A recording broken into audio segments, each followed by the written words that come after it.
The Center for Educational Media and the College of Education at Middle Tennessee State University are proud to offer professional development to K-12 educators in Tennessee through our online video library.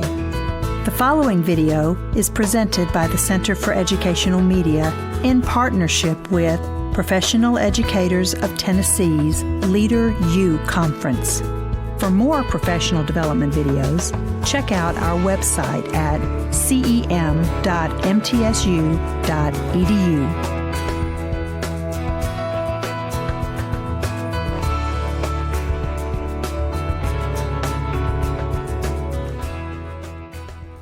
All right. I am the guy that's presenting after lunch. So it means I must have high energy, okay? For your safety, I must request that there's a fire extinguisher nearby. Is there one nearby? Anybody know?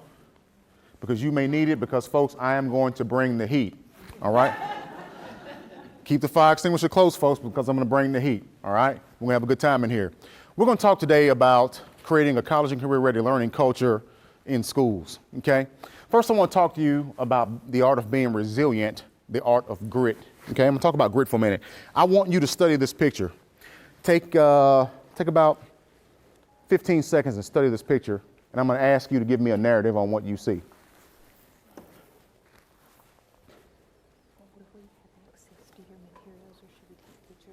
Take pictures, yeah. Okay, good. Somebody tell me what you see. And not the obvious. Yes, there's an ant carrying 3 cookies. Get me out of the kiddie pool and take me deeper. What do you see? The ant is bringing home dessert for the family. Survival. Okay. Take me deeper. Anybody else? What do you see?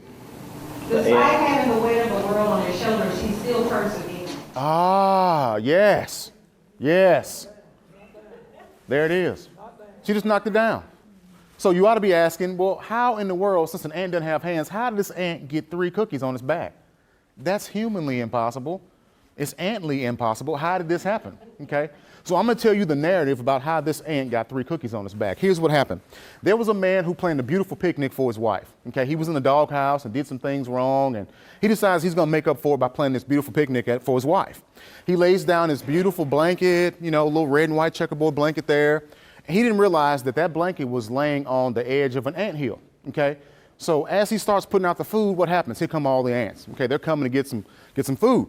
He brushes away all the ants, moves over a little bit, but there was this one ant that just kept coming back, okay?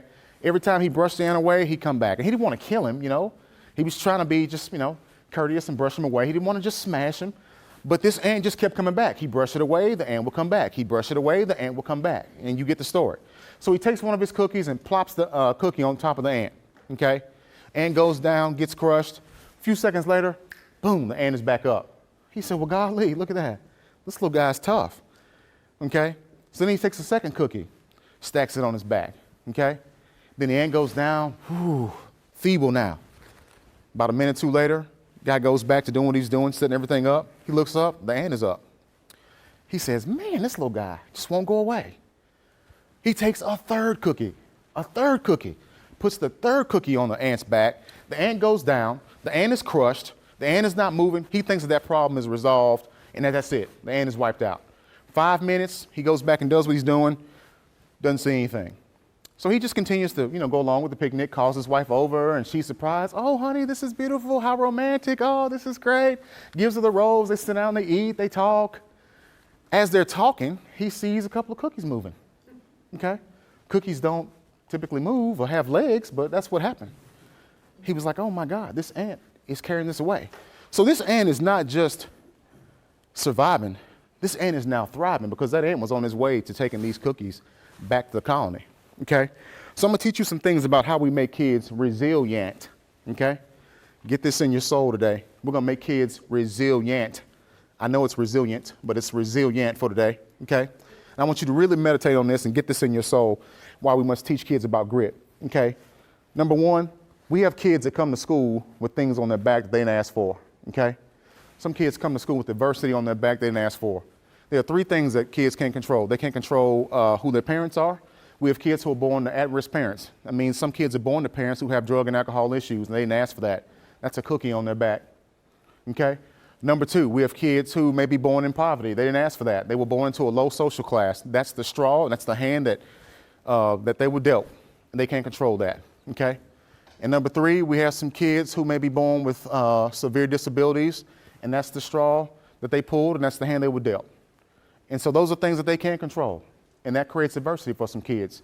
That creates every reason in the world why kids should quit when they're going through the challenges of schools. And it's up to us to be the superheroes, because Superman's on vacation, folks. He's not coming back to save public education.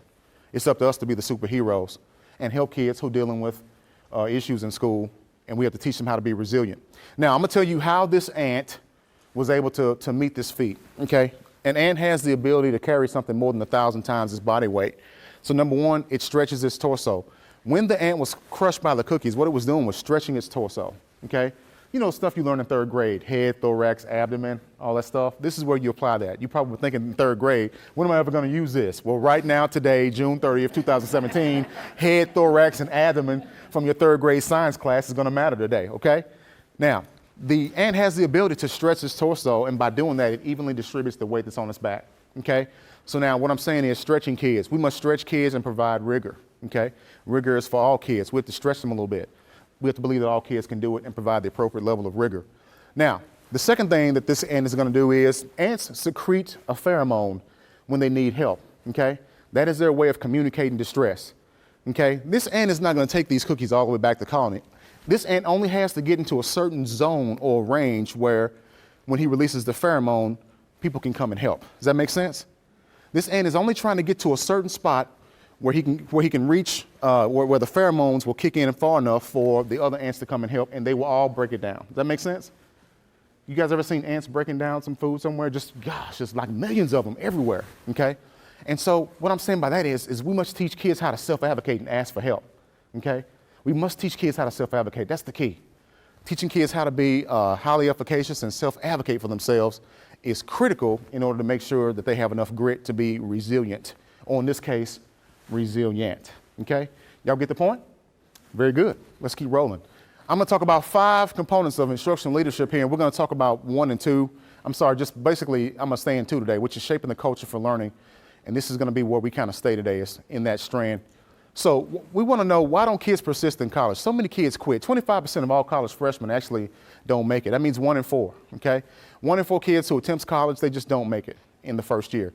And so here's the reasons, typical reasons why. 38% feel financial pressure. That's the pressure to either go back home and help the family or just to work, period, so they're not broke, okay? I don't know what it is. You know, in our generation, guys, we all went to college and we were just broke as a joke, and we took it and we dealt with that. These new millennials, they don't like not having money, okay? They will create something, okay? They'll go Uber, do Lyft. They're gonna find a way to get some money in their pocket, okay? But that's just their mindset. But what's interesting is, if you look at this, academic disqualification. Almost 30% of kids felt like they were not qualified to even be in college, even though they applied and they went to college. Almost 30% of those kids felt like they really shouldn't be there. This really isn't for me. I don't feel like I'm smart enough to be here, okay? When I compare myself to my colleagues, I don't think that I'm as good as everybody else. So I'm gonna go home. And that's that resilience piece. That's that piece of missing grit that we've gotta make sure we keep in our schools, okay? The next thing was 13% felt like they were a poor social fit. They got to the school they liked, they heard about maybe it's UT, they loved it, they loved the vibe, the atmosphere, but then they felt like, I don't really fit in, okay? We love what the school is offering, what the school's doing, but amongst the peers, I don't see people here like me, so I don't really fit in, okay? So these are just a few of the reasons why kids typically don't do well in school and why they opt to leave college. When you look at dropout rates across the nation, you can see here, based on this graph, where you find the highest dropout rates in the country. Notice that Mississippi and Arizona are key here, running 1 and 2, and they're very closely ranked, Mississippi and Arizona. So there's a great study, and I want you to take note on this one, that's called The Silent Epidemic. And if you get a chance to go online and get that one, The Silent Epidemic by Bill Gates. It's written in 2006. It says that nearly 1 million kids per year drop out of high school. And there were 2 major reasons. One of those reasons was, number 1, boredom. Kids were absolutely bored. Okay, we must provide engagement in the classroom because kids were bored. Everything a teacher's saying, sometimes they can go and Google it or find it on the internet. So we have to provide engagement in schools, okay? Number 2, the second reason was lack of connectedness. They didn't feel connected to a caring adult in the building, and that was the reason why they ended up dropping out of school. They had no connection, okay? Lack of connectedness, and the number one reason was what? What'd I say? Boredom. School is boring, okay? Kids typically, most high schools have 90-minute blocks. Can you imagine sitting in a 90-minute class with your Tuesday, Thursday professor? Someone that's just doing sit and get, just talk, womp, womp, womp, and you're just dying. And then kids have 4 periods of that a day. They're dying in these classrooms. God, okay? Think about your Tuesday, Thursday classes and when you're in college, that professor that was just, and you're watching the clock the whole time and you're going, oh, get me out of here, okay? So then when that happens, kids start pulling those escape behaviors, like wanting to go to the restroom or suddenly leaving their bag. Oh, I need to go get my bag, or, or texting the coach, hey, coach, come get me out of here. They're looking for a way out. So I'm gonna give you a startup activity today. I want you to assemble yourselves in groups of 4, find 4 people, and we're gonna do an activity. We're gonna destroy a school today. We're gonna do something that's never been done in American society, folks. We're gonna destroy a school. This activity is called nuclear meltdown, okay? So assemble yourselves in groups of 4, and then I'm gonna give you your assignments. So 4 here, good. Well, I'll tell you what, if you guys are 3 here, you can stay at 3. You guys want to work in 4? Okay, 3 here, okay. I'll let you stay where you are, stay comfortable. I won't take you out of your comfort zone too much. Okay, tell me when you're ready. Come on, give me some energy, I'm like a Baptist preacher. Are we ready? Here we go. Here's what we're gonna do. We're gonna do something that's never been done before in American society. On purpose, we're going to design a low-performing school. You may be thinking, well, who does that? Who purposely designs a low-performing school? Well, here's what we're gonna do. Let me introduce you to where we're going. We're going to Mission Valley Middle. Mission Valley Middle is a level 5 school. It has 520 students. Demographically, it is 50% white. It is 27% Hispanic, 23% African American, okay? That's the makeup of Mission Valley Middle School, and you're gonna destroy that school. You may be thinking, well, why? Mission Valley sits on a ton of uranium, okay? And so the place where we are right now in America, America's losing the nuclear arms race, okay? And we need uranium to keep up with North America because North America's beating us in the nuclear arms race. And for us to remain number 1 in the world with nuclear arms, we gotta have this uranium mine that the school's sitting on, and it's a bunch of it, okay? So we have now a real interest in gaining the uranium that sits under Mission Valley Middle School. It's now, it's a national security matter. So here's what has happened. The federal government has come in and offered people a lot of money to sell their homes, okay? Most people took the money and ran. Some people decided to stay, okay? So here's what your mission is. Here's your mission. You guys work for a government organization called Relicorp. Your mission is to go in and secure the land that Mission Valley is located on within 3 years. You must ensure that the enrollment drops below 300 and the school receives an F rating in order to close that school. By state law, if the school receives an F rating, they can close the school, which then gives the government the right to seize the land, and then they can close the school so they can get the land, okay? The government wants this security. Here is the philosophy of the government. The government says this: A, if the school fails, then people leave, business and industry will fall, and the economy will tank, thus causing people to move where? Elsewhere. B, this is now a matter of national what? It's a national security issue. Okay, the government says, hey, you know what? A few lives must be sacrificed in order to save all of American lives. That's their belief. They'll say, hey, what is it to destroy 500 kids in a school in order to save 85 million people? It is what it is. It's a matter of national security. We got to get that uranium. We need this school closed within 3 years, okay? So the government's coming. You guys are government officials. You're going to come in and find a way to tank this school, okay? I'm going to give you about 10 minutes. Usually I do this in 20, but I'm going to do this in about 10 minutes. I'm going to give you 10 minutes to design a plan to tank Mission Valley Middle School and to make Mission Valley Middle School a failing school on purpose. Go. Wash it off. Whether it's athletic. We're going to get rid of all music and art. Music and art. Let's not have any athletics. No athletics, extracurricular activities like any club kind of things after school for students to be a part of. So we're taking away anything that allows the kids to feel tied to the school. Yes. Okay. That's one way to do it. I mean, Just terrible news media releases about the school. Yeah. Just Release only bad news. only bad news, yeah. either you make it too hard Or you too don't easy. support it, right? Right. You make them so bored that you have behavior issues in the classroom. Oh, let's go board. Let's go board. Too lit. We lighten up the workload. Yes. And that way you have behavior problems. But no admin's going to go help them. No admin. And the only thing, or you go crazy and you just suspend everything. Oh yeah. That way your graduation Just rate. graduation rate, decrease the grad rate. Yeah. No, separate everybody. Yeah. There's No grade level meetings, no PLCs. Yeah. We're not doing that. Yeah. We don't have time for that because we got to get in here 7:30 and we're out of break. one test at the end of the year. Okay, I want to hear just 4 from each group. Which group would like to start first? And if you don't volunteer, I'm going to volunteer you. So any volunteers? This is the volunteer state, right? All right, right here. Incentivize highly qualified teachers to go elsewhere. Okay. Replace good leadership with poor leadership. Lessen the school's discipline standards. And eliminate art, music, and sports programs. So you cut quality programs. Would you do it the first year, or would you gradually cut the programs?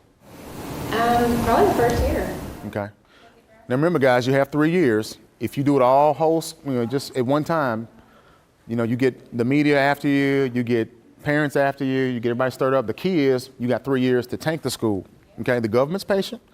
They want the school to tank in 3 years. They don't just want to just come in, they want to get rid of it now. They just run everybody out and drop a nuke on it and just take the referendum, okay? That's not what they want. They want a gradual brushing out of the kids, let enrollment drop to 300, let the school get an F rating, and boom, we close the doors. Just think about that. This group, Murray County over here. Lower the expectation. Okay. Give me 4. Oh, I thought you wanted 4 total. No, 4. Oh, we said Lawrence, I said you could rezone, because let me tell you, it stirs people up, but then they go, you know. We said rezone, lower expectations. We said to take from Ron Clark, move the people to the wrong seat on the bus, which would be, we also talked about cutting funding. Okay. This group. We looked at closing all athletic programs, and this isn't just in 1 year, this is over time. Let the building fall into disrepair. Again, we had supervision, administration. Bring in teachers that don't really care. They're buying their time out, they don't care. Do those people exist? People? No. Surely they're not people that teach just for a paycheck. No. Elective programs include CTE, band, sports, and our precipice and cause for all this is no funding. Nice. Old technology too. So you blame it on funding, Yeah. and you would take technology. Yeah, old technology, no update. Wow. This table. We said the same thing about cutting all art programs, music programs, and athletics. We want to just strict focus on the core classes. We want an administrator that's not visible, doesn't take other people's opinions into account, and just hardly ever there, just not a very present one. Really, what else did we say? False rumors. Yeah, we wanted to start false rumors about the school. I love that. And just really wanted to just focus on the classroom and on sit and get. We don't want any tables, we don't want straight rows, just quiet classrooms, because that's the only way kids can learn. Excellent. Dr. Turner. Yeah, we said a lot of the same things. We're going to cease communicating with the community, just period. Just cut all communications off. That ought to really throw some monkey wrenches in. Discipline, we're going to get real draconian. 3 strikes, you're out with everything. That will really screw up stuff. We're going to use only the lecture methodology in classrooms. You can only lecture. Teachers can only lecture. And lots of standardized testing, not just with the state mandates, but we're going to go get new programs and go to, and call all the vendors up and tell them to come on in and bring all their stuff. And we'll just standardized test everybody. Oh my goodness, you guys are brutal, just evil. Those poor children. Last table, you guys go. Freddie's pretty much said our ideas. We had, make it such a toxic school climate. Okay. Where you mess up the demographics, everybody's against everybody, don't really police that too much. Okay. Promotes cell phone use so they can cyberbully each other. Okay. And then you have that kind of issue. And then kind of what these guys are sharing about PR, not just start the rumors, but literally, if you're at your church thing, hey man, did you hear about such and such middle school? They stink. And then you start building up all this bad stuff. And ultimately start suspending people so your grad rate goes down. So over a 3-year average, boom, you have no choice but. So you're saying that you would also make sure there's a smear campaign, negative PR, and that will help tank the school. Okay, very good. So I can't wait to tell you what happened. Congratulations. You guys closed Mission Valley. It closed today, okay? So your list was the same as mine. Reassigning underperforming teachers, there's discipline issues, ineffective leadership, the school is underfunded or has limited funding. We cut programs, we provided overcrowded classrooms, we did some rezoning, we decreased funding for services, we decreased staffing, we lowered the food quality, and we also decreased the cleanliness of the facility. Everything that you all said is what I said. Now guess what? Here's where this gets real. This is what happens in schools every day right now. That's what schools look like right now. Okay? This is exactly what an underperforming school looks like right now. So whether you intentionally try to tank it or not, this is what they look like. So the question is, folks, I want to stir up in your consciousness today is that why do they look like this if we're supposed to be helping schools? Because this is what they look like when we call ourselves being the help in schools. Somebody react to that. Talk to me. Because that's what you said it would look like if you tanked it on purpose, but that's what it looks like now. So talk to me about that. Anybody? Reactions? This is a terrible activity. I agree. It's just that negative. We already get enough of that. I didn't want any more days. So, I understand your point, but it was a thought-provoking that just makes me sick to my stomach. Right. And see, as educators, we don't want to think about how we harm a school. That's why we think about it in reverse. If you had to harm a school, this is what you would do. But this is what schools look like that are underperforming anyway. So my question is, if we're not intentionally trying to harm schools and they still look like this, I'm gonna say it again, what are we doing? This is where the wake-up call comes in. Then what are we doing? Here's just I used to live in Wilson County, and there was a big battle to build the new Lebanon High School because Mount Juliet had gotten a brand new high school. Mm-hmm. And so everybody was moving to Mount Juliet, and so there was a parent that said to me whose children would have been at the Lebanon High School, and she wanted to take them to Mount Juliet. And she said, a new building, a new feel, and I feel like physicality, of a facility is great.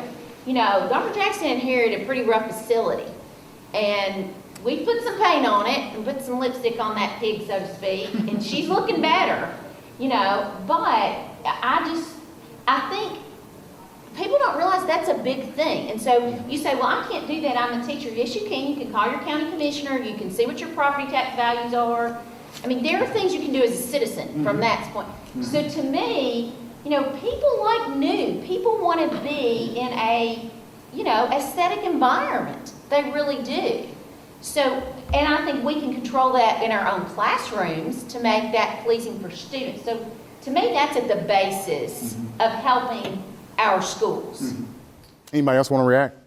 Why do schools look like this that fail? Well, I was going to say, I've seen some of this come out play, and something we haven't talked about is the response of the students, or something to consider the response of the students, or to address that type of response after seeing or enduring some of these actions. And they will respond. And we saw it live and in living color in Metro Nashville when this entire student body of a school walked out in protest. So that's something else. You can stifle some of these things, but you also need to keep in mind of who are we ultimately impacting. Anybody else want to react? Why do we look like this? Well, most of these schools are in impoverished areas. Boom. High poverty, low performing, that's right. That's what every high poverty, low performing school in America looks like. This is the plight. It's underfunded, oversized classrooms, there's discipline issues, ineffective leadership. Not the squeaky wheels. They're the ones that are not speaking up the most. A lot of times that's true. We have so many unfunded mandates that we have to deal with. And in order to handle all these mandates, starting with the federal government and working its way down through the state, that takes funding that the LEA doesn't always have. Yeah. You know, when we earmark certain things for this and then we're told, oh, y'all have to do this on top of that. Who's furnishing the money? Oh, that's your problem. We're just telling you it has to be done. So I guess I want to leave you with a question. How do we make schools like this a priority before they become priority schools? Okay? That's the thought I want to leave you with. How do we make a school like this the priority before it becomes a priority school? So I'll tell you how I did it. Okay?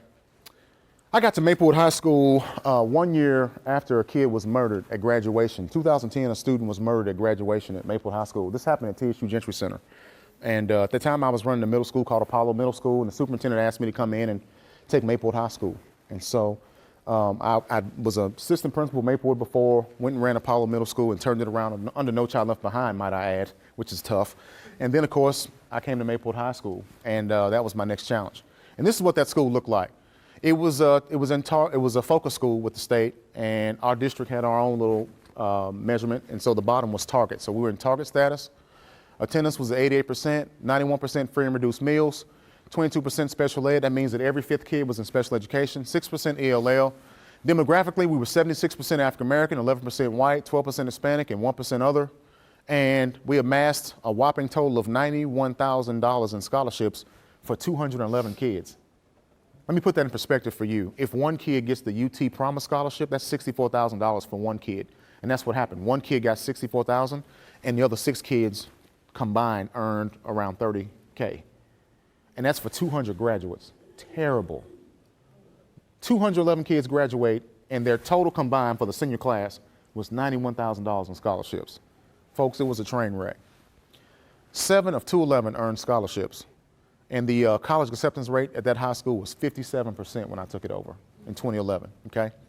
So it was pretty bad. And the grad rate was 62%, one of the worst in the state, okay? It had risen up gone up 4%. It was at 58%, and it went to 62. It was at 62 when I got it, okay? When they dropped the keys in my hands, 62% graduation rate, okay? Due to the murder happening at commencement, at one time, the governor had said we need to close this high school, okay? This is a school that has a very violent history, a violent past, and it's one of the tougher ones in the state. So we started first with vision and rebranding, okay? Vision is important. I got this book, and we started studying this book with my leadership team. It's called The 5 Most Important Questions That You Will Ever Ask About Your Organization, okay? And we looked at number 2 and number 3. Who was our customer? Who was the student? Who was the Maplewood student? Who are we trying to serve? Who are the students and parents at Maplewood High School? Who are we serving? And then we looked at number 3. What do our customers want? Okay, we look at our parents and students like clients. What do they want? What do they value from this experience? Then, of course, we looked at question 4. What are our results? And then 5, what is the plan? Okay, that was the driving force behind the change at Maplewood High School, starting with our leadership team. We were having those hard conversations around this book. It is a great one to bring back to your school and have some hard conversations around how we can turn around a tough situation. Okay, we changed our mission. Okay, we changed our vision. We really started looking at how we can make kids college and career ready, okay, and start preparing those kids for what tomorrow is going to hold, okay? And that's where we were going with this. Now, Robin Crow said this. This is one of my favorite quotes. An organization that lacks the ability to reinvent itself will eventually be destined for failure. Every couple of years, I don't care what school you're at, every 3 to 4 years, you got to reinvent yourself and reinvent your brand, okay? People knew Maplewood as the violent school that you don't want to go to, okay? It is your worst nightmare to move to Nashville, move to East Nashville more specifically, and get this beautiful home, the home of your dreams. And then, of course, to get that letter in the mail that says, hey, welcome, you'll be zoned to Maplewood High School. And parents are going, wait a minute, let me check my options. There's KIPP Academy, there's a private school, there's a charter school. We're not coming to Maplewood. So I said, man, what are we going to do? Because eventually we're going to lose enrollment. Okay, if we lose enrollment, you know, you get below a certain point, you know, then there's the argument to close the doors. And so we had to fight to build the enrollment back up, okay? We were fighting to get the enrollment where it needed to be. The next thing is, okay, we talked about brand messaging, okay? I believe that an organization will evolve into a brand when you consistently produce a high quality product, okay? Here's a cup of coffee from MAPCO. Here's a cup of coffee from Starbucks. There's a reason why people pay $5 for a cup of Starbucks coffee. Who can tell me why? Why do you pay $5 for a Starbucks cup of coffee when you can get it for $1.25 at MAPCO? What are you paying for? The what? The status. Take me deeper. The name, the quality, it's the same coffee bean, right? I don't think Starbucks has a magical bean. They brew it differently? They roast their beans different. You kidding me? See, that's the marketing employee. See, you a sold, man. Hey, just give Starbucks your debit card. It's customer service. Whoa, say it. Customer service. Service. Guys, it's the experience. You're paying for the Starbucks experience. That's the difference. Okay? You get a grande. Right. It's the experience. That's the difference. And so, right. Yeah, they put your name on the cup. Right. Favorite organization and for what it represents, like you said, customer service, all this stuff, and it represents all that. Right. What is your name? Stanley Smith. Stanley. They'll scream out, latte for Stanley? Stanley, latte for Stanley. I mean, they make you feel important. You know, you're waiting in line for your stuff and they call your name out. I mean, you're paying for that experience. So I started challenging my staff. I said, guys, how can we provide the Starbucks experience in our school? How do we make this place more welcoming, okay? Parents hated to come into the school. So I told my secretary, you're no longer the secretary, you are the director of first impressions. You control the first impressions at this school, okay? So we got these little coffee mugs for 69 cents, put our logo on the coffee mug. I stuck my business card in there, a couple of peppermints, and we wrapped it in cellophane paper, and every parent that came in got a mug when they came in, okay? And we'd say, welcome, how are you? Let us know how we can help you today. Think about what that did for the perceptions of a high school that people typically hated. They felt welcomed, and then we began to build the bridge between parents and my staff. That was the first victory, okay? Look at these two shoes. This one's a Nike. What's this one? What's the bottom one? A Buster? Yeah, buddies. Okay. So I'm gonna ask a hard question. Somebody tell me why that's not a Nike. Who can give me some scientific proof? If I paint a swoosh on there, will it be a Nike? Why not? It's got a swoosh on it. No, it's a technology, so they went into that, how they built that other thing. So you're saying the design is what dictates. One's actually for sure, if you're a runner, you know that that's a running shoe. It's designed, there's a certain quality built into that to make it happen. Boom, keyword was quality. Thank you. You're giving me goosebumps right now. It's about the quality, okay? I said, guys, we can paint a swoosh on ourselves and pretend that we're Nike, but really we're not. Really, we wear down in 3 or 4 days and the back of our heels are flapping. We're not Nike, okay? I said, but there will be some Nike situations in this house because there are things we got to do, and it's going to be just do it, okay? So I told my staff, I said, guys, when it comes to students and parents, helping them, respecting them, it's a Nike situation. Just what? Just do it. That's what we have to do. So that's where we started, changing that culture. I painted this on the wall at Maplewood High School. When you first walk in the catwalk, you will see this as soon as you walk in, biggest day. It says, lives will be changed in this school every day. Next to that, right below that, is our vision statement. We want you to know what we stood for the minute you walk into school. As soon as you walk into school, you know what our vision is and you know what we're out. This is our mantra, daily mantra. Lives will be changed in this school every day. That's the key.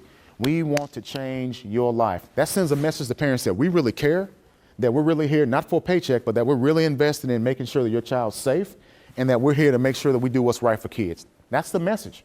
Parents cannot dispute this. And because these messages are here when they come in, even if they come in angry, they get the message up front that, hey, maybe we disagree somewhere, but we're really here for the right reasons. And that's changing culture, folks, okay?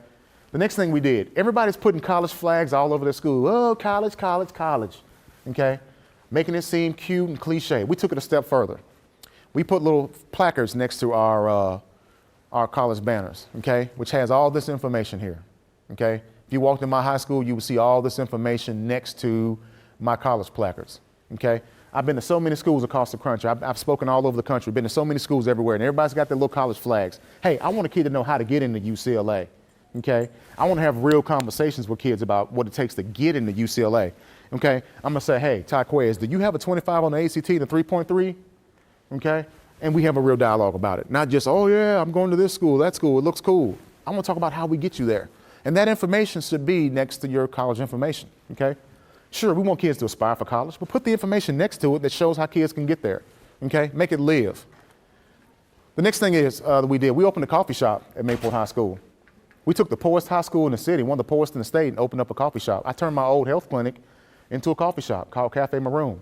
I got $10,000 worth of cappuccino makers and what do you call the stuff? Commercial grade equipment, coffee equipment for free. The only thing I had to do when I partnered with this company is to just order their brand of coffee. And because I order their brand of coffee, the same coffee McDonald's uses, I get the equipment free. I get $10,000 worth of equipment free. And so we start making these iced lattes. And you're gonna see why this was a genius strategy. I'm gonna tell you why this was a genius strategy. Here's why. We sell the little iced coffee for $2, okay? I only need to sell 25 of those a day. That's $50 a day. How many days are there in a week? 5. That's $250 a week. How many weeks in a month? 4. That's $1,000 a month. How many months of school? 10. That's $10,000, folks. See that? 10 months, $1,000 a month, that's $10,000, 10 grand off this, okay? That's $10,000 of revenue that we made off just internal sales that we can support things in our school, okay? If we wanted to get a couple of tablets, if we wanted to get t-shirts made, if we wanted to do something for kids to take a field trip, here was an extra pocket of revenue that we created off this simple idea that cost me zero. Zero. All about partnerships. How do you partner? When you make your brand attractive, you can attract partners, and partners will make this happen for you. Cost me zero. And now we can make 10 grand or more annually, okay? So I want you to see that. And it's a service learning project. These kids actually run the coffee shop, and there's a teacher there. The teacher only deals with the money. So kids who are in our accounting classes and our business management classes were actually running their own business throughout the school, okay? They also got to hire people that they thought were qualified to work in the shop. So they were juniors and seniors, and they get to hire upcoming sophomores and put people in the shop. They also got to fire those people if they weren't doing their job. So this was real live business management experience in a service-based learning kind of situation. Leveraging those community partners is huge. Another big strategy, we work with some banks. I'm real big on inviting partners in. So the key thing is the onboard partners. Invite them in your doors, let them know what you're offering. We did this. These are a couple of Fifth Third Bank representatives. Fifth Third Bank has invested tons of money into that high school, and because we opened up our doors, okay? We did a monthly meeting called Maplewood Monday. Every fourth Monday, I would have a luncheon. And it started with 6 community partners. 6 mom and pop businesses would come. Before long, we had 55 different partners coming in a single year, okay? But we started with 6 community partners and went from 6 to 55. And then we took these community partners and made them academy partners, and then they were supporting the work that we were doing in our schools, and they had a deeper investment in terms of dollars and revenue, okay? So we share our challenges in those meetings. We ask them to get involved at their level of what? Comfort. The thing you don't want to do with partners is you don't want to ask for money outright, okay? People kind of get offended when you ask for money. Companies get hit up for money all the time. What they want is to know how they can make a difference in your school. So if you're going to bring partners in, talk to them about your goals, your mission, your vision, your values, and then let them get involved at the level of their comfort, and then they will jump in and help you change the course of your school. Okay, I'm telling you this works. I've done it. Okay? Also, allow the kids to sell the school. This is what changes their hearts right here. Okay? Who could tell these 2 sweet girls no? Okay? So these girls are pitching to them about how they started a little business. They were helping different coffee shops in the local area transform their business by doing some online ordering and ordering through an app that they created. And so they're pitching this to Fifth Third Bank representatives, okay? And then they won a trip to California for their DECA competition. So their DECA competition got paid for because they were so impressed with their pitch. Let the kids sell your school. That's the key, guys. Let the kids sell it. Let the kids talk, and it's game over, okay? One thing I'm real proud of is at Maplewood High School when I was there, we took the old family engagement center. It wasn't doing well. It used to be a daycare center, then we turned it into a family engagement center. That's what it was when I got to school. I took that space and transformed that into a college and career center through Martha O'Brien, okay? This is a $250,000 annual investment by that nonprofit. And if you can get nonprofits to partner with you, like we were able to do, they can do some phenomenal things. I'll show you a quick video now of what they've done and what that investment looks like inside of a school. But this is a $250,000 annual investment that they make in this high school.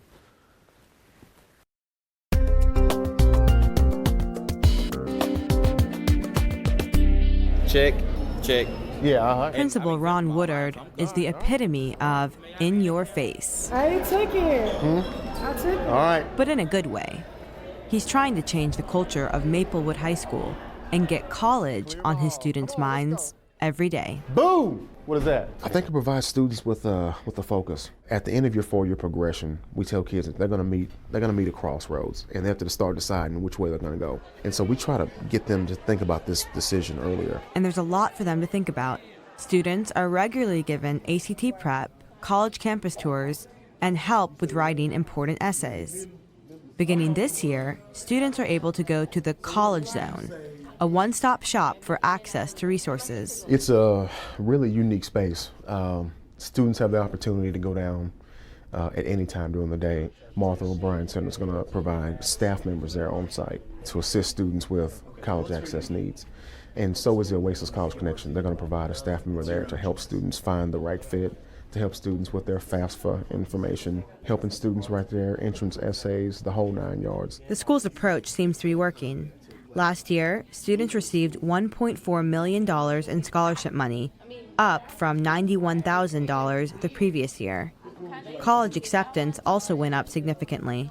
Senior David Wilson says he has felt the impact of the College Zone. If they would never call me down here, I don't think I would have really applied to college. I don't have a computer at home, so I really was just procrastinating. I used to play a lot, stuff like that. But now I see like the real world, like it's gonna come soon, and if you don't take grasp of it or like notice it, like it'll really tear you down. Typically what they thought were barriers were just small things that were in the way. Like once they realized, they can fill out a FAFSA form for free and possibly be eligible for thousands of dollars of grant money or federal work study, then they realized that, this is something that's obtainable. Like it's not out of reach, like I thought it was. Wilson says his relationship with his principal has also made the difference. I give the credit to Mr. Wilson. In the hallway, you see you, talk to you, really just instead you have a piece of paper, show it in front of your face so you won't forget. It said on announcements every morning too. EOC, ACT, and high GPA. That's how you get money for college and stuff like that. We're helping inner city urban students, students who come from impoverished conditions, to make their way to the top. I remember being a student in high school and no principal ever asked me about my future, my college plans, my goals. And so I make it a point now to be sure to talk to kids about their goals. That sends a message that the person at the top is not just a talking head or a voice on the announcements, but this guy really cares. For the Southern Education Desk, I'm Soraya Salam, Nashville Public Television. The Southern Education Desk and American Graduate are made possible by the Corporation for Public Broadcasting. Thoughts, reactions? Any reactions? Thoughts? I like your sign. Thank you. Dr. Woodard, this time last year, Isaiah Long and I did a crafting project on the college side. Oh, really? And we showed your ACT growth.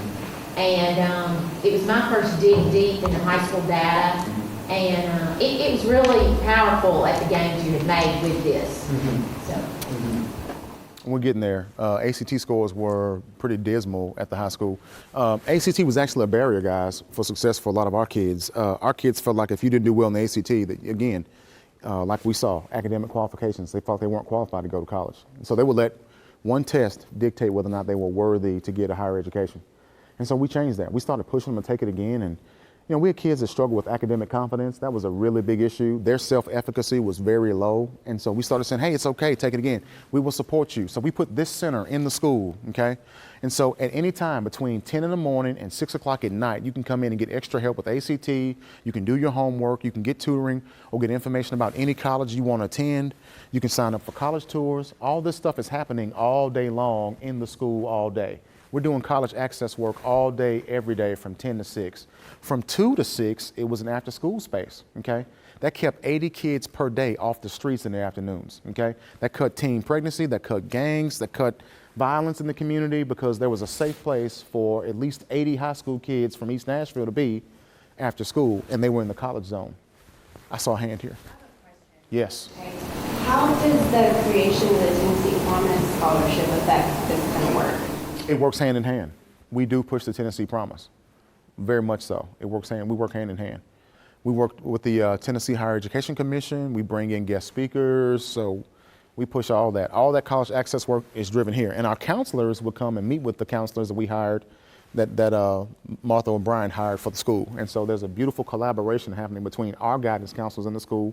I had 4 of them, and the counselors that were here, we had 6. So that gives me 10 counselors, okay? 6 are paid for by Martha and Brian. Again, that means that this company is putting $250K in that school annually, okay? See the power of partnerships. This is the poorest high school in the city, but that's $250K being brought in annually, okay? So probably the proudest moment for me is that I am one of the co-founders of the Bridges to Belmont program that is, it's been a hot topic here in Nashville. This is the 5th year of that program, okay? And so we wrote that in 2013, talking to President Fisher, Bob Fisher, who's the president of Belmont High School. Each one of these kids, 12 kids at my school every year will get $115,000 to go to Belmont. If you have a 19 and a 3.0, you could qualify, okay?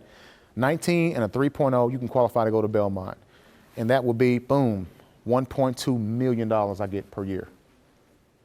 I'm gonna say that again, $1.2 million per year, annually, flowing through my school, okay?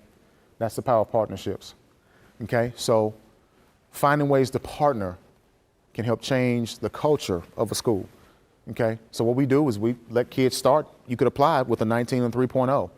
But it gets competitive. The kid that has a 3.5 and a kid that has maybe a 22 will probably be the kid that's chosen. So they would, get a chance to kind of go into the system where they would vet these applications. Belmont would come in, pick their 12, and then we'd announce who the 12 were. Okay, for 12 kids, we're changing their life.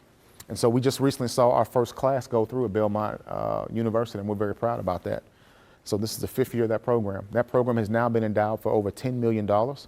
Belmont has found an alum who donated $10 million to that program. And so it's just amazing what Dr. Bob Fisher is doing through this program, how lives are being changed, and it's now being expanded to other schools within Metro Nashville Public Schools. But it started right here, and I'm very proud to be a co-founder of that program, okay? Another thing that we did, I had an old typing lab in our vocational wing. Maplewood High School, it was an old school, and so we had a vocational wing, if you guys remember that, the vocational building and all that stuff. And so in that vocational wing, we had a typing lab. I turned the old typing lab into an entrepreneurship center. My art teacher did the art on the walls, I did the wording, and we turned this into a small mini center where kids can create small startup businesses, okay? Which tied into our business CTE courses, okay? We're teaching kids the art of entrepreneurship, the art of not working for someone else, but the art of creating the job and the opportunity that you want for yourself, okay? And through this, we had tons of kids. I have a little girl right now who has her own cupcake company. She sells cupcakes in a jar, and she's selling those out of a little truck, and now she's got 3 trucks, all started right here in high school. Within 3 years, she now has 3 trucks of her own, and she's going all through the community, and she sells her cupcakes in a jar. She's doing real well. We have kids that have created apps. We have kids that have worked for restaurants and changed restaurant menus. So all types of neat things happen in this creative space called the iSpot Entrepreneurship Center there. When we opened this was pretty cool. I didn't get a picture of this, but when we opened this, I'm a big fan of the show Shark Tank. Anybody here watch Shark Tank? Love that show, okay? So there was a guy on there, this is one of the most famous episodes where Barbara and Kevin O'Leary, they have a kiss. If you all watch the show, you know there's an episode where 2 of the sharks kiss each other. And they're kissing because there is this lip balm that when they touch, it creates some type of chemical sensation. So we invited the guy that did that. His name is Dallas Robinson. He came and actually cut the ribbon on this center and came and spoke to the kids that day. And that was pretty cool. Didn't charge us anything. We flew him out, and he came out, and we cut the ribbon on this center. And it was a pretty good news story for the school and for the community to have someone that was a contestant on the show to come out. So that was pretty cool. And that's how we opened this up and got some kids interested. So more about the power of partners. Gosh, I've used partners to give me academic incentives. I told partners, I said, hey, I want to give kids a brand new tablet if they do well on EOCs, end of course assessments. Okay, we get those quick scores back. I had tablets for kids. I called them down and said, hey, you did well. You know, for years you've been non-proficient, you were proficient this year, boom, here's a tablet for you. Boom, you were advanced, here's a tablet for you and a gift card. And we did that through partnerships. I was able to raise about $11,000 in a month through partners, and I bought a ton of tablets, and we're just giving kids tablets. Kids were crying and saying, oh my God, this is the greatest day of my life. Oh, you know how kids are, oh my God, a tablet. You know, but just the little things matter to kids. And so we did that. Did a lot of college tours. Coca-Cola was a big partner for us. And Coca-Cola was able to provide funding for us to do a series that we call the Coca-Cola College Tour Series. Okay, here's what partners want. Partners want you to market their brand. So if they're going to give us the capital, we're going to name it after that partner and then give them some sponsorship and pub. Make sense? So we call the college tours that we do. Every high school takes kids where? Where? On college visits, right? And if Coke is going to pay for it, then we're going to call it the Coca-Cola College Tour Series and give them some publicity, right? Then they love it. Then they say, you know what? We want to give you this money again, Dr. Wood, thank you, because they get some of that publicity, okay? Just little things, guys, little things on how you can market a brand and bring those partners in, okay? Now, college isn't for everyone. I'm going to show you something really cool. We know that college isn't for every kid. Am I right or wrong? We cannot expect every kid to go to college. I'm going to show you something really cool. If you have a smartphone, you can navigate this, plug in this little URL code. I prefer that you do this bottom one. Plug this into your smartphone, but for those of you who would like to just see it up here, I'm going to put it in up here. Okay. So one of the things I created my first year there was we call this our digital post-secondary access plan, okay? Let me tell you why this is important, okay? When you're starting to do Tennessee Promise, all the kids come to the auditorium and they're all pumped up and they say, yeah, we're going to college. Every kid signs up for Tennessee Promise because they feel the pressure to do it. But guess what? In my high school, about 16 to 18% really had other things that we're going to do. They were not going to go. They'll sign up for it, but they really had no intentions on going, okay? Now, the key is, how do you capture this information? Kids don't come and tell you, guess what? Hey, principal, I'm not going to college, okay? As a matter of fact, they're the ones sitting in the room kind of shrinking down in the chair because they know they're not going to school. But they do what everybody else does because they feel the pressure. We've pressured everybody to go to college. Guys, that's not the path for everybody, okay? And so one of the ways that we can find out who has other plans or who has an alternate plan or was through this index, okay? So here it starts with their name, what's your name in school, phone number, all that. Then they put in their grade level. Have you taken the ACT and what was your score? What is your current GPA? Okay, so answer all these questions, okay? And you think, oh, well, this guy's gonna show me just some basic survey. Anybody can do that. You're gonna see why this is pretty cool, okay? So, 5, are you the first person in your family to go to college? See, it gets deeper. For many of our kids, they were the first people in the first generation college students. And so they answer that question, okay? Then next is, do you plan to go to college or start a career after high school, okay? This is where we have some dichotomy, okay? 7 says, what colleges are you interested in? And so based on what you choose here, see there's a little star here. Based on what you choose here, it takes you in 2 different tracks. If you say that you're going to start a job after high school, you go into a completely different set of questions. Questions like, do you have a resume on file? Do you plan to go on interviews? Have you talked to a counselor about your career goals and what can we align for you career-wise? What are your skills? Let's talk about how we can get some soft skills for you. And we do this in November so that when a kid walks out of school, by the time they get to April, at least if they're not going to college, they have some soft skills, a couple of jobs lined up, and some interviews lined up. Does that make sense? You with me on that? So there's some dichotomy there. Now, if you say you're going to college, it keeps asking you college questions. If you say that you're going to start your career, it will ask you career-oriented questions, okay? So those questions get deeper. So we start telling kids about your timeline, okay? What steps do you take to get into college? I would have taken, that should be taken. I would have taken the ACT at least twice by this date, speak with my guidance counselor by this date, and they put the date in there. Work with my counselor, found a scholarship and financial aid opportunities, they put the date in there. Narrow my choices for degree programs by this date, okay? Apply to schools of my choice no later than this date. See that? See how we get real specific on this college piece? Not just talk, real actionable things here, okay? Kids will tell you, oh yeah, I'm going to college, I'm this, I'm that. I want action. So how do we do this? Through your senior English classes. Every senior has to come to English to graduate. So in senior English class in November, guess what's gonna happen? We're gonna roll out the carts, give you a little laptop, and you're gonna do this. And we're gonna get all this data from you, okay? Once I have this data, it goes into my little, it goes into SurveyMonkey, all the data is tabulated. It's gonna tell me how many kids are going to college, how many kids have these choices, how many kids pick UT, how many kids want MTSU. I'm getting all this data, and now what do? Now I can go pull Johnny, and I can pull Sarah, and I can pull Ricky and have conversations with them about their choices, okay? So now I have the data I need in my fingertips in real time and talk to them about their college choices or career choices, right? Are y'all with me? Am I preaching good in the church? All right, all right, all right, all right. All right. But guys, simple tool to help make kids successful. Because I'm gonna tell you right now, every kid's gonna tell you, oh yeah, I'm planning to go to college, but some kids may have other things in mind. Some kids may be embarrassed to say that this may not be for them. Kids will actually be embarrassed to tell you that they're not going to college or that they don't think that they're college material. And this is one way that you can capture that data in a private way and then have a private conversation with the kid about what their career goals could be. Okay, we want kids to have real options. You know, we throw around that word college and career ready. We throw career ready around so much. What do we really do in schools to make kids career ready? Let's be honest, what do? We don't make kids career ready. We just throw it around. We want kids to be college and career ready. What are we doing to make them career ready? We don't focus on it. That was something that we did to help kids get there, okay? And I'm just telling the honest to God's truth. Don't mean to offend anybody. If you work for State of Tennessee, I still love you, but that is the real deal, okay? So to make kids career ready, if we see that you said you want to go to start your career, we're going to set up some mock interviews for you. We're going to bring in employers and let you talk to real employers about what you selected. And so these are employees, okay, from across the system, or people just help do mock interviews. This was a former principal in MEPS who was helping with the mock interviews, just to make sure that you're ready. Do you present yourself well? Do you have subject verb agreement when you speak? Okay? Can you write a decent sentence? I'm just being honest. Okay? These are things that employers want. Okay? Can you take criticism? Lord knows that teenagers don't take criticism very well. Okay?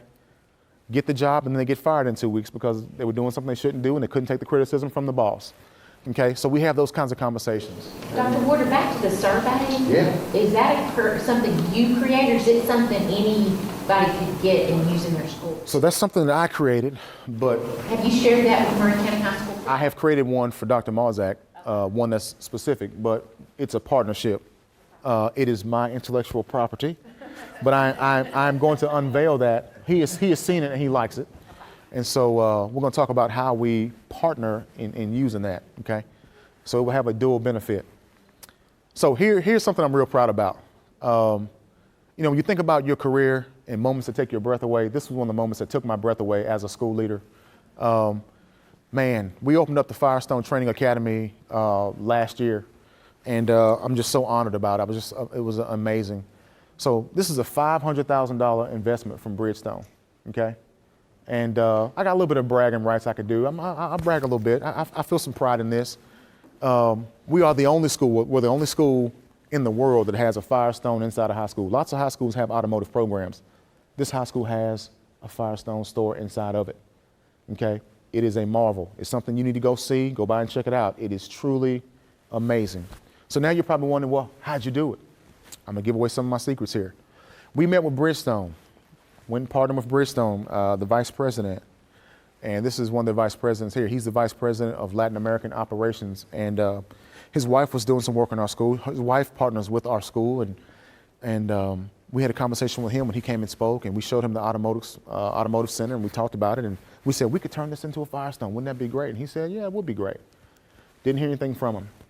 Set up a meeting with him and with some of the other VPs, and we talked about how we could make this happen, and he asked me one question. He said, Dr. Woodard, what is your vision for this?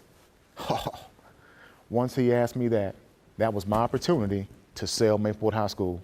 What do you think happened? If you get me to talk about what I love and what I'm passionate about, I will sell brimstone to Satan, okay?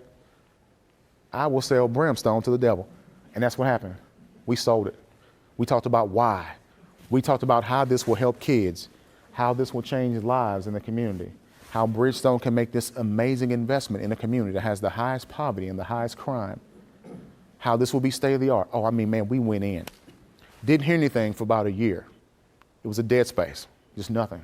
We're hoping and wondering when we'd hear something, and then next thing you know, boom, it picked up. We got a phone call that said, hey, it's a go. And this is the CEO, Gary. He's in Chicago, and they said yes. And before you knew it, we were celebrating and cutting the ribbon. And I mean, you talk about an awesome space, but that's a $500,000 investment that they made inside of a high school. Just like that, because of partnerships when you change the culture, okay? As a leader, it is your responsibility to get out there, be aggressive and sell that school, promote that culture, and to make it happen for kids. This is how we change lives, folks. This is what I meant when I said lives will be changed in this school every day, okay? This is in the back of the school. It's huge, but it's life-changing. And this is something that we have provided for kids who are not going to college. And this is also for young ladies, girls and boys. We have girls who do the management business side of running a Firestone store. And we have some young men who are doing the business side and or the tech side, who are doing some of the automotive engineering side of Bridgestone. These kids are walking out of school and they can make $40,000 a year, okay? Make starting teacher pay, working for Bridgestone. Here's another beautiful strategy in this, okay? What we want to do is we become the farm team for Bridgestone Firestone. They're being trained in the Bridgestone customer service brand, okay? They're being trained in that industry. So they walk right into good jobs. They're trained, okay? At 18 years old, they can make great money. And again, that's a pathway for kids who are not going to college right off the bat, okay? That's the power of partnerships. Boom. Here's some more pictures of that. This is my instructor, Ms. TJ Williams. We hired her in 2007 when I was an assistant principal there. She's from East St. Louis, and boy, she is amazing. She brings it. You gotta be tough if you have a woman as an automotive engineering teacher. She's amazing. So she started in Maplewood in 2007, the same year I did when I was an assistant principal there, and she's been there ever since. And I came back in 2011, we did 5 years together, and she's still there, and so she's doing great work. And this is a couple of Bridgestone employees and our kids both working together, and they're doing ASE certification. ASE is like getting a doctorate in automotive engineering, automotive service excellence. That's what that stands for. That's like getting a doctorate in automotive technology. If you're ASE certified, you're at the top level of your profession, okay? Now, you got the Nashville Auto Diesel College down the street, right? And kids are paying $50,000 to go to Nashville Auto Diesel College to get ASE certification. My kids are getting ASE certification right here in the school. For how much? Boom, Bridgestone's paying for it. Guys, the power of partnerships. Get this in your soul, okay? Get it here. Let this resonate with you. Get it here. You can transform a school through partnerships, okay? Very powerful. We also had some apprenticeships with other groups like Paul Mitchell, St. Thomas, NES. St. Thomas is building a $400,000 clinic at Maplewood High School now as we speak. That will open up soon. So some of the work we put in that school is still living on, even though I have left. That work is still living on. Coca-Cola, we're in an apprenticeship with them. I mean, we have done some amazing things, so real proud of that. Here's some of the academic outcomes. We moved into good standing with the Tennessee Department of Education. We had the highest gains among MNPS high schools in 2014. That was our best year academically. $5.3 million in scholarships in 2016, which was last year. We won 5 awards from the Nashville Chamber of Commerce for innovative partnerships in 2016. We had 3 nationally accredited career academies, and we increased that graduation rate that you saw earlier from 62% to 82.4%, which is above national average in a high school that had the highest poverty, highest crime rate in that community, okay? It has, I mean, 82% is not great, but when you go up 20% in 3 years, it's a monster gain, okay? Typically, the state expects about a 1.6 or 2% increase yearly in grad rate. To go up 20% in 3 years is a monster jump, okay? It is tough. We also increased college acceptance from 57% to 83% over the course of that time as well, okay? That's a big jump in the number of kids who feel more confident in choosing to apply for a 2-year or 4-year school in a short amount of time, okay? I had a video for you called the Billy Hawkins video, but it is lengthy. We've done a lot of talking, and so I want to open up the floor now for you to ask me some questions, or to, if there's a slide you want me to go back to, I'll be happy to go back to that slide, but let me know. Questions? Floor is yours now. Yes, Dr. Turner. Yeah, I just had a comment. Of course, I've known you, I think, over 20 years now, but this is just a true testimony to, you know, what we can do for children. Yes. And, you know, our goal should be to improve the quality of life for children, and we can do that through changing the culture and putting our mission and our action truly into place. Mm-hmm. And, you know, you think about Maplewood, the building's the same, the kids were the same. So what really changed, you know? And so, anyway, hats off to you. I'm still in MNPS. We miss you, I tell you that every time, but wonderful job, and it's a true testimony, and it should be an inspiration, you know, for all of us. Thank you. I guess my question being, you're right, this was about leadership. Yes. This was about his leadership that he brought. And because I've been mentored by Dr. Jackson, and I know he's Dr. Jackson, so I've been a recipient of that. But so my question to you is, Dr. Jackson took us on a field trip visit, his staff. We went this spring, and so I saw some of that. So, but my question to you would be, because I've worked in schools where we've had great leaders, And then I stayed, and the leader left. And the sustainability of the culture did not continue. So my question to you is, I think the programs have sustained from what I saw on my field trip, but has the culture sustained that you created there? I can't answer that. Once I moved away, I immersed myself deeply in what's happening at my new job. So how would you say to a leader to pass on so there is that culture of change, of sustainability for the next person to move forward with what you have created? So I believe you have to have a pipeline. I think leadership has to be taught, and there has to be a pipeline. I believe the leaders must invest in grooming others. So I had 4 assistant principals under me, and we met weekly. Every week we would meet. We'd meet at Monday, right after the buses leave. We'd meet for an hour, and we do business for half the time. The other half, it was a PLC. And so I was doing training, so they would be ready for the opportunity when the opportunity would arise. And so once they got those opportunities, and I've been blessed. I've had now 3 assistant principals promoted under me. Okay, and Ryan Jackson over there is one of those. But he'll tell you our meetings were about business for a little bit, but mostly it's a PLC where their leadership's being cultivated. We did some strong work around finance, master scheduling. I mean, that's what those meetings were about, was really getting them ready for opportunities that may be out there. So we have to cultivate that. That's the key. Yes? So, the email address on there has the NUPS? Oh, wow, sure does. Wow. What would be the Murray County version? Thank you that's a good catch. I'm just 1 year removed. I'm just 1 year removed. So my email, guys, good catch, thank you. rwoodard@Murray, MAURY, K12.org. rwoodard@MAURY, Murray, K12.org. And if I can also add, you talked in this presentation, you talked about how bringing business partners in. There is also another video about them going out, and there's a ride-along, when they go on a ride-along into the community, like the local barber shop, and checking on their kids. Have you seen Reggie? What's the word on the street about Lucretia? I mean, whatever. Like, you go out and you try to find your kids, and that's another excellent video that's on his YouTube blog. I thought about it, but I don't want to bore the people. That's a good one. Yes. Do you partner with programs like new leaders in the schools and emerging leaders and things like that, and offer this advice to up-and-coming principals? I would be interested in doing something like that. I have not had an opportunity to do anything with new leaders, no. He did open some of his sessions up to other assistant principals in the district, his educational PLC sessions. He did open that out. So it has to be done. Any other questions? Anybody? What are you left with today? Give me reflections. What'd you see? I'm taking my son that I normally stand out in the parking lot with when I'm greeting all my parents, my kids for arrivals, like in the back. Taking my, because I'm like, let's have a great day. Are you ready for success? But making it more internal, like, what's your number? It's the numbers game. Are you ready? Like with the high GPA and EOC and ACT. Speaking it up that way.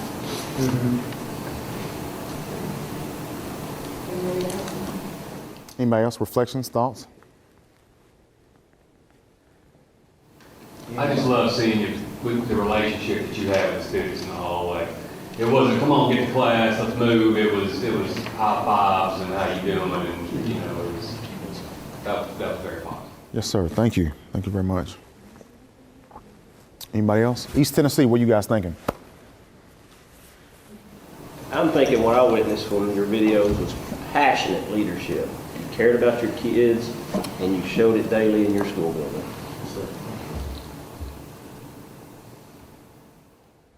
So talk to me about strategies before we go. Were there any strategies that you saw here that you can go back and implement in your school organization? That's what I really care about is did you get a couple of nuggets today that you can take back and really help drive something or drive change in your environment? That's what matters. Yes. I like the partnerships. When I was at the middle school, started working on those partnerships. I'm back at the high school now, and we really, I think the partnership thing that you did is really good. And there's a lot of potential in that. I just took a text my principal, I said, and I wrote it down, I said, something that we need to work on, getting a real life education in the school from, you know, from employers, etc. Because not every kid's going to go to college, right? Where are you from? Clinton, Tennessee, sir. And I'll build on that a little bit. I think one of the things you not only instilled in me through your actions, but you literally said this to me one time.